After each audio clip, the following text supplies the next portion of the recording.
So, starting this off, we're going to look at Newfound Divinity first, specifically the party, and as you can see, Orium's the cat dominated that poll. He's the absolute favorite of everyone, or most everyone, and followed by Kay, the main character. So, the sidekick, or the cat, is more popular than the main character.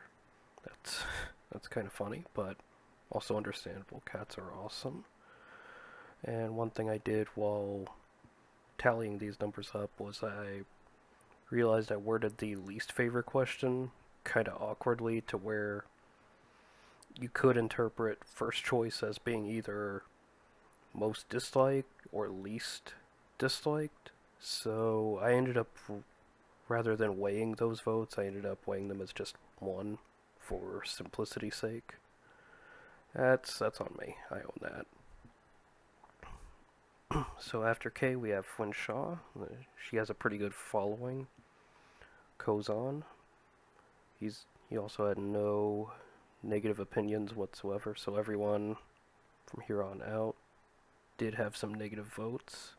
I can understand Kozan having plenty of positive votes. I mean, he's got some pretty game-breaking combos, being able to attack 4 times in one turn before anyone else can. I definitely enjoyed using that during my playthrough and testing. And then we had a 3-way tie here, Misaki and Sven. They had votes. They weren't particularly strong votes, and they ended up tying with Zaron.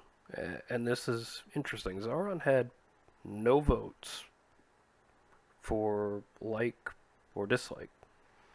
Just, which is interesting. He used to be a somewhat popular character, funny enough. So kind of weird that. Well, I guess actually it isn't weird since he's in this prequel. He is the antagonist, so I can understand maybe not putting any votes towards him. You're not sure yet. Now this is the most surprising part. Brynhilde, I know she has a following, but I didn't know there were that many people that disliked her. I didn't know she was a polarizing character, but now I know. And of course, Homunculus, last place. I get it, and that might be my fault. He was more designed as part of Sven's kit rather than a full-on character, so he didn't really get all that attention, and I own that. That's maybe in the future I can improve him, but moving on to the classes, the interesting thing here is no one could really agree on what class to make K. There were votes for Spell Sword, Adventurer, Warrior, Mage, Rogue. They were all tied, so 5-way tie. But the one thing we could agree on somewhat was what not to make K. Healer had 20% of the vote for least favorite class, which I get. I tried. That healer was also an afterthought on my part. That was just so you wouldn't be forced to, designate one of your party members as a healer. You could run Brynhilde or Winshaw as a battle mage. So, I get that. But Trickster and Assassin being the lowest and tied for absolutely the least favorite class. Assassin, I'm kind of surprised. Assassin has some pretty neat abilities, being able to insta-kill even bosses. Heck, you can insta-kill the final boss as the Assassin. It's a small chance, but it can be done, and I think that's neat. As for the Trickster, yeah, I had a hard time designing that class. I'm not much for the finesse, rogue, skill classes. That's just not me. So I get that, and if you have some tips for how to make, roguelike, stealthy classes more better for lack of a better term right now. Yeah, definitely drop that in the comments.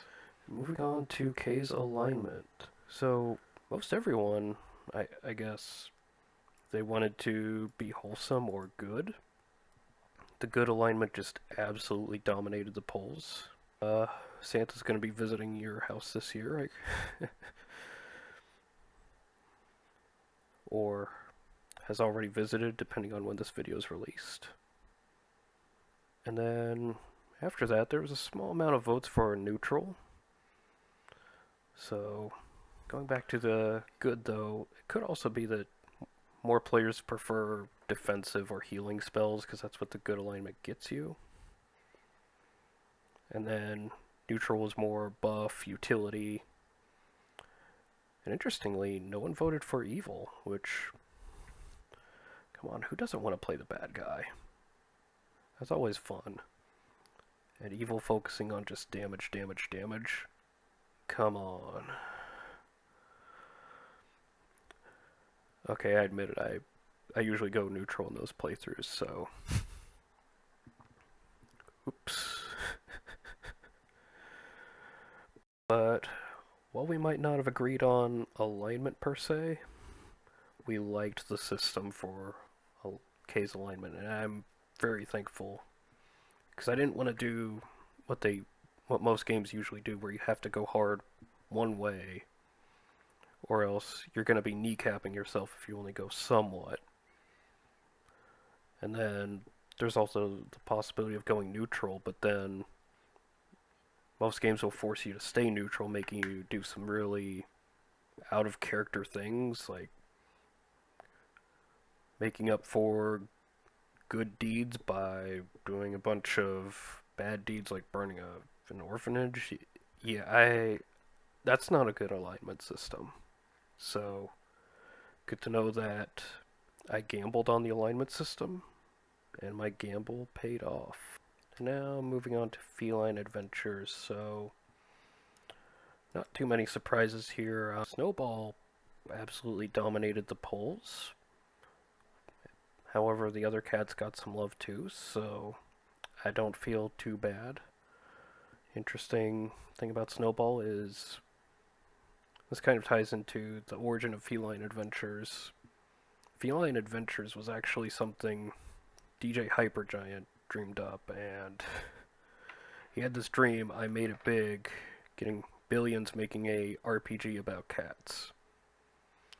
He could remember 5 of the 6 cats, but he couldn't remember the 6th. So I made the 6th after my little Snowball. And it's kind of guilty feeling that essentially my OC outperformed all the other cats. But then, here's where the things get interesting. I felt like I could have done more for Feline Adventures, but the overall opinions, there's more mostly positives for Feline Adventures than there are for Wrath of Orochi and Newfound Divinity, which I felt I gave a lot more attention to. So, for the opinions to be better on a game I felt I could have done better on, to be more positive, it's good to know. That is heartwarming. So, moving on to the Wrath of Orochi party, and we kind of had a similar result to the Feline Adventures party, where one character in particular dominated it, and that was Mume, which originally Mume wasn't supposed to be a part of the party. He was actually supposed to be an all-guy party, kind of like Final Fantasy 15, but I'm glad I added her. A lot of people really like Mume, so, and that's no surprise. I got plenty of feedback even before doing this survey. Interesting thing about Mume is she's actually a character one of my players made during a campaign I ran, and she just fits into this so well since Wrath of Orochi is actually a retelling of that campaign, and Zaron himself is a recycled character from that campaign, and he was the big bad evil guy originally. So when it comes to stuff I might use or cut, they don't They don't necessarily die. I'll recycle them eventually, most likely. Going back to the individual poll results, though, of course, Mume in first place by a long shot. Pericles in second. Cytojin third. Magnus and Saja tied, the two elves. And Nicandros in last.